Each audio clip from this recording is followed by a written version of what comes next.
أنا دايمًا باحب الوقت ده، أكتر وقت باحبه لمّا باكون فيه أنا لوحدي بالقهوة وماسك، وأخص لو كنا بالليل مع شوية هدوء، لإن ده أكتر وقت باقضي فيه بوضوح وأسمع أفكاري من غير تشتيت وتشويش. يمكن كتير مننا عدّوا بلحظات حاسين فيها إنهم لوحدهم، وإن الدنيا وقفت وما حدش ماسك إيديهم، وأنا شخصيًا كنت واحدة من الناس دي. عدّى عليَّ أوقات حسيت إن ضهري اتكسر، بالأخص لمّا تفقد ناس بتحبهم أو لمّا تفقد ناس غاليين عليك، لدرجة إنه ممكن يكون النوم هو المكان الوحيد الآمن اللي ممكن تهرب ليه. بس مع الوقت الإنسان بيكتشف إن الوحدة مش دايمًا بتكون عقاب.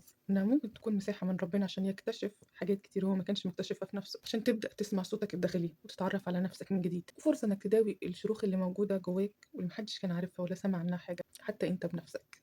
والعلماء بيسموا الفترة دي باسم منطقة الجهاز العصبي. الإنسان لما بيتعرض لانكسار كبير عاطفيا أو مهنيا أو على الصعيد المادي بيدخل في مرحلة سموها العلماء باسم nervous system، ودي مش ضعف، دي وسيلة بياخدها الجسم عشان يقولك وقف، ستوب، خد نفس واعمل أبديت جديد وارجع من الأول. يعني حاجة شبه ما إحنا بنسميها كده انكسار، زي ما الواحد بيحس إن هو انكسر من شيء أو انكسر بالموقف أو من بعض الأشخاص، فبيضطر ياخد خطوة لورا وينسحب ويراجع نفسه، يراجع مواقف، ممكن يحصل عنده صحوة، ممكن يفوق، ممكن يكتشف حاجات جديدة في نفسه هو ما كانش فاهمها. أهم حاجة في الوقت ده إن الواحد يقيم ويرتب أولوياته هو شخصيا، بمعنى بمعنى إن كل واحد لازم تكون أفكاره واضحة 100%. يعني تعرف أنت عايز إيه أصلا، تعرف أنت رايح فين، وتعرف أنت جاي منين، وتعرف إيه الحاجات اللي تناسبك في حياتك بشكل عام، تتعرف على نفسك بشكل جديد. دايما الانهيار والوحدة هم خسارة، بالعكس أوقات كتير بيكون مكسب، ومكسب كبير جدا. أهم مكسب ممكن تكسبه في معركة الحياة بشكل عام هي إنك تكسب نفسك وتتعرف عليها بشكل سليم، إنك ترجع للأبديت اللي كنت عليه في البداية في طفولتك، لما كنت شخصية نقية، لما كنت حد بيور نقي لسه بيتعلم. كلنا بنتولد عندنا خصائص معينة، عندنا حاجات معينة في شخصيتنا بتتغير مع الوقت، بس التحدي الكبير مش انك تفضل تتغير طول الوقت، التحدي الكبير انك تحافظ على نفسك وهويتك، ان كل انسان ليه بصمة وليه هوية مميزة خاصة بيه.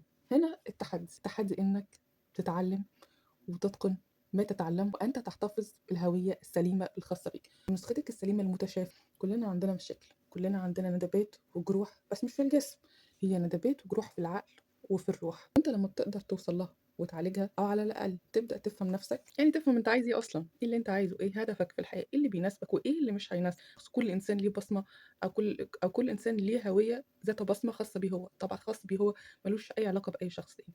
فانت لازم تعرف ايه اللي بيناسبك، لازم تعرف ايه الحاجه اللي انت بتفضلها، لازم تعرف ايه هي قيمك ومعتقداتك، لان ده اللي هيكون الحصن ليك، اللي هيحميك من اي حاجه هتحاول انها تشتت عقلك. عقل الإنسان كل ما كان واضح ومنظم، كل ما بيوصل لخطوات إيجابية في حياته، لأن العراقيل في الأساس هي نابعة من جوانا، من العقل الباطن. إحنا لما بنختار نتعامل مع ناس، الناس دول بيكونوا انعكاس لصورتنا إحنا. يعني إيه هم انعكاس لصورتنا إحنا؟ بمعنى أصح إن إحنا كل إنسان عنده فلتر بشكل طبيعي بالفطرة بيقدر يحدد كل شخص من البداية، اللي هو الإحساس أو الشعور اللي ربنا خلقنا بيه. زي ما تشوف شخص تقول لك أنا مش مرتاح له، أو تشوف شخص تقول الشخص ده شكله طيب أو الشخص ده شكله شرير. هنا الفلتر ده بالتحديد ليه بوصلة، البوصلة بتتحدد على أساس وجهة نظرك أنت أو رأيك الشخصي في نفسك، في ذاتك. أنت ممكن تسمح لأشخاص تدخل حياتك مؤذية وممكن يؤذوك بالفعل، وممكن يكون عندك سيستم دفاع قوي إنك تبعد الناس دي بشكل مباشر. هنا ده اللي هيحميك وده اللي هيحمي أمانك. الحياة مش جيم، فالدنيا برد، الحياة خطر، فشوف لك حل. ولازم تفهم الخطوط العريضة في الحياة عشان تحافظ على سلامك وأمان، عشان تحافظ على قوتك العقلية وتنجى من معركة الحياة. لازم تفهم الخطوط العريضة، وهي إنك تفهم نفسك أولا، تفهم انت عايز ايه، تفهم انت محتاج ايه، عشان تقدر تفهم الدنيا من حواليك ماشيه ازاي وما تبقاش تايه. مش اي حاجه تاخدك، ومش اي حاجه توديك، ومش اي حاجه تجيبك. شفتوا زعزعتوا سلامي النفسي ازاي، زعزعتوا اماني واستقراري، انتوا مش متخيلي الشتاء في السواد القاسيه عامله ازاي والتلج عامله ازاي. المهم انوي، خلينا نسيبنا من ده كله. احنا كنا بنقول ايه في السكريبت؟ من غير سكريبت اللي احنا اتعلمناه واضح. لازم كل انسان يحمي حدوده، لازم تحط حدود واضحه حتى مع نفسك، عشان تقدر تفهم ايه اللي مسموح انك تقوم بيه وايه اللي مش مسموح. لانك لو ما عملتش كده يا عزيزي الانسان، هيجي اللي هيعلمك تعمل كده بشكل قاسي، بدروس قاسيه جدا، هتلاقي نفسك بتتراجع.